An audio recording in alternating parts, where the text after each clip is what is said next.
Okulda sınıfına girdin, öğretmen geldi. Ne yaparsın? Birazdan sahnemizde Hacivat Karagöz Tiyatro. Ah Karagöz, ah Karagöz, yanımda olsan ah Karagöz.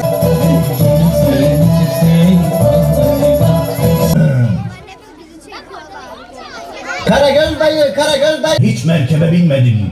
Yahu merkep değil. Sen hiç okuma yazman yok mu? Yok, benim kürek kazmam yok. Bir ters, bir düz. Bir ters, bir düz. Aha da böyle bak. Ne yapıyorsun Karagöz'üm, ne yapıyorsun ya? Ben hiç ters bir şey görmedim. Öğretmenler ters bir şey yapmaz ki. Arkamda mı? Hay Allah, oyun yapıyor yine herhalde. Dur bir bakayım arkama. Hani çocuklar arkamda yok? Nerede? Burada biz normalde futbol oynuyorduk. Ama tiyatro olduğu için bugün oynayamadık. Ama tiyatro da güzel. Osman Başkanım, sizi çok seviyorum. Burada bayağı eğlendik.